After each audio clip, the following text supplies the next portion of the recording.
This is exercise number 13. Get ready, start. I welcome you all to this very important meeting of the National Commission on Population. At the outset, I must thank each one of you for accepting our invitation to be members of this very important commission. We have an important national task to address, and I urge everyone to pay the highest attention to the issues at hand. One of the key challenges facing India today is stabilizing our population. A population which stood at 36 crores in 1951 is now around 120 crores. Current trends indicate that it is expected to touch 140 crores by 2026. By all estimates, we will end up as the world's most populated country in the next few decades. While we all can agree that human resource is an invaluable asset in economic and social development, there are limits to the population that our environment can sustain in the long run, particularly in view of our desire to achieve higher standards of living. Therefore, sustainability of development processes requires a degree of population stabilization. However, we must not mistake population stabilization to be population control. There is widespread consensus that population stabilization entails a holistic, comprehensive approach towards education and health care, particularly of our women and children.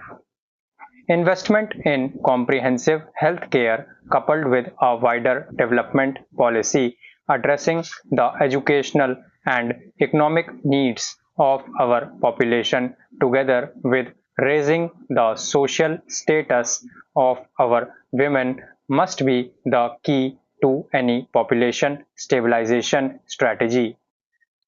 Improvement in health indicators must be understood to be interlinked with indicators for literacy, water supply, sanitation, nutrition, housing and incomes.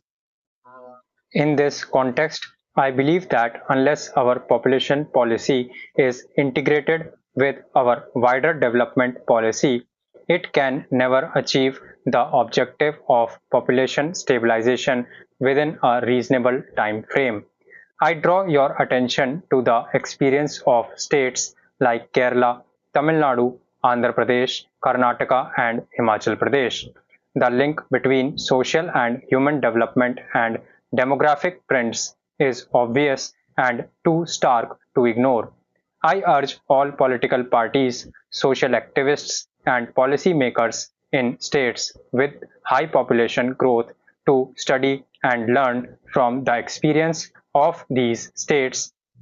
This meeting offers us a unique opportunity to learn from these states, which have served as an example, improving their demographic status through a multi-pronged approach. This approach has to be followed for achieving our goal set future. There are three aspects of population policy that I wish to draw your attention to. In each of these three areas, we need a national political and social consensus to move forward. Such a consensus can be generated by the distinguished members of this August Commission. First, there has to be a concerted campaign focusing on issues related to welfare of girls and young mothers. We need to invest in educating the girl child and improving her health and social status. We need to empower adolescent girls and young women so that they can make informed choices about their lives and the size of their families. This empowerment played a critical role in accelerating the demographic transition not just in states like Kerala and Tamil Nadu, but across the world. Surveys indicate that even now, over half of our young women get married below the legal age of 18 years.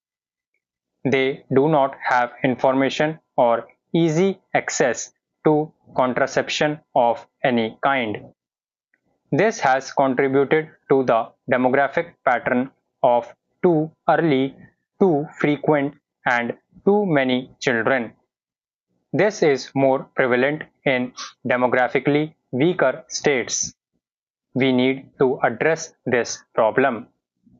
Our government is committed to the full social and economic empowerment of our women. We have already taken several steps, both legislative and administrative, to widen social opportunities and guarantee the economic rights of women. We are firm in our commitment to gender equality and women's empowerment. This is an important policy plank of our government. You should have no doubt about our commitment in this regard. We also need to understand the role played by families as an effective social safety net. In a country where credible social safety nets are absent, it is children who form the main pillar of support to their parents in their old age. This, coupled with high infant mortality rates, compels families to have more children.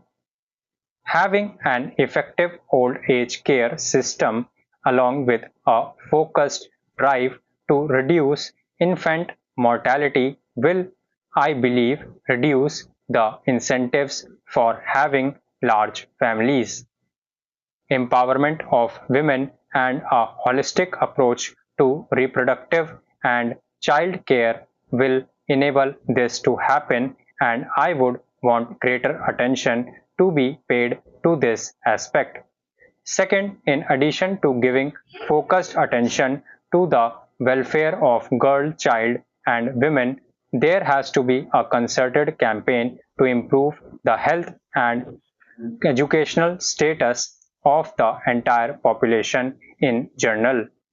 This is particularly important in the less developed regions of our country. While regional imbalances are inherent to large continental countries, in our case, the less developed regions also happen to be more densely populated and are critical determinants of the overall demographic status of our country. Stop.